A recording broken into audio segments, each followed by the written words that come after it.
मित्रों प्रणाम।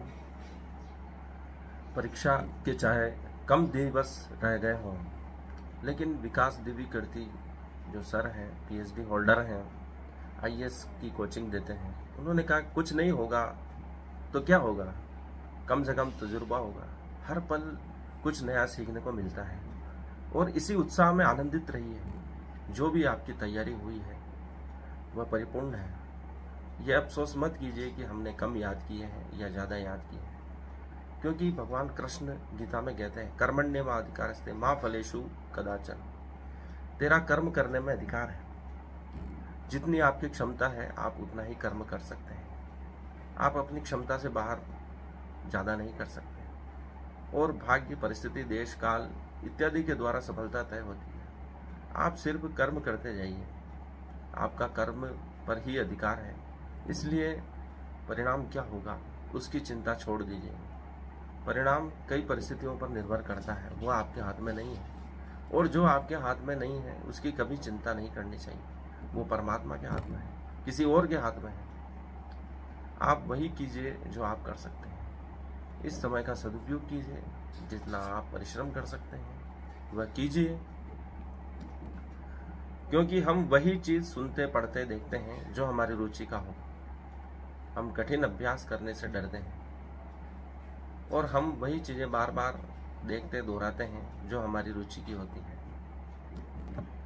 एआई के युग में और तकनीक के युग में, इंटरनेट के युग में हम रह रहे हैं, तो हमें किसी चीज़ का अभाव महसूस नहीं करना चाहिए।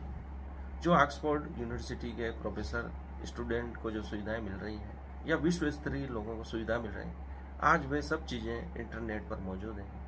एआई हमको करके दे सकता है। हमें सिर्फ उस सही ज्ञान को बटोरने की आवश्यकता है जो हमारे लिए उपयोगी है, और हम सफलता को प्राप्त कर सकते हैं। महर्षि योगानंद की एक जो आत्मकथा है उनके द्वारा ही लिखी गई है, जो इंग्लिश में है, उसमें एक कहानी आती है कि वह बार बार परीक्षा में फेल हो जाते थे, तो अपना जो इष्ट होते हैं उनके महत्व को प्रकाशित करते हैं कि कैसे इष्ट ने उनको ध्यान में आत्मविश्वास दिया और वह परीक्षा में पास हो। इसलिए सभी के जीवन में कोई इष्ट देव अवश्य होना चाहिए। देवी देवता जो भी आप, जिसके द्वारा आप आत्मबल की प्राप्ति कर सकते हैं, चाहे आप ध्यान कीजिए, पूजा कीजिए, सकारात्मक शक्तियों से जुड़िए, तो आप में पॉजिटिव एनर्जी बनी रहेगी और आप उस समय अपना 100% दे पाएंगे जब आप परीक्षा दे रहे हैं या कोई कार्य कर पा रहे हैं। हर क्षण एक सफलता है। छोटी छोटी सफलताएं बड़ी सफलताएं बनती हैं। हर समस्या का एक सरल समाधान होता है। जो सरल है वह सही है। जो आप कर सकते हैं वह कीजिए।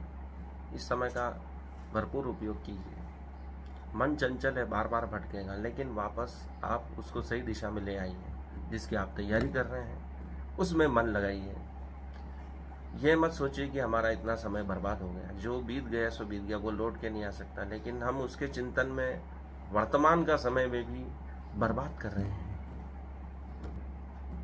विनम्र बनिए। विद्या ददाति विनयम।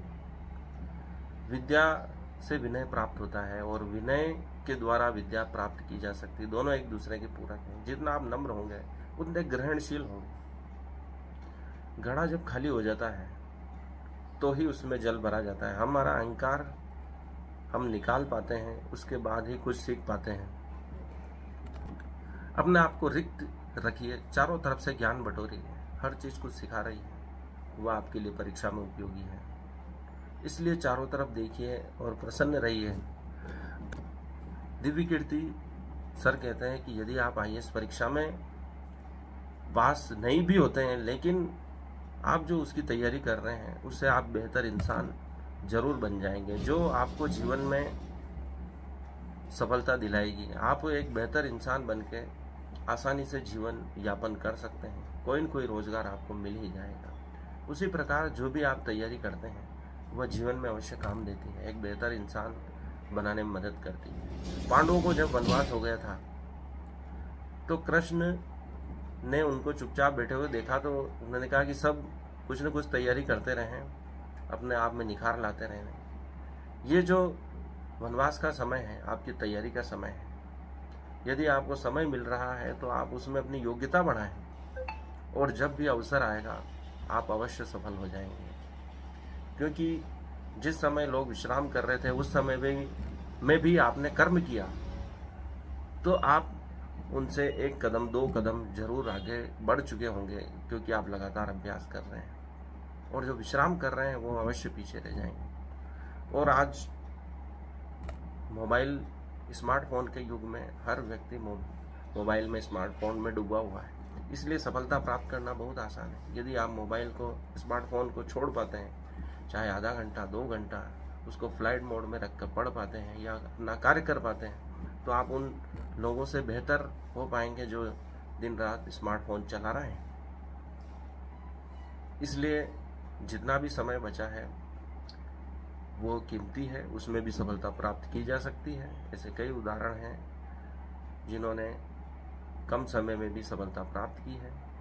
लेकिन हमें सूत्र वाक्य वही याद रखना होगा, कर्मण्येवाधिकारस्ते मा फलेषु कदाचन। धन्यवाद, आज के लिए इतना ही। सब सफल हो, स्वस्थ रहें, मस्त रहें, सर्वे भवन्तु सुखिनः।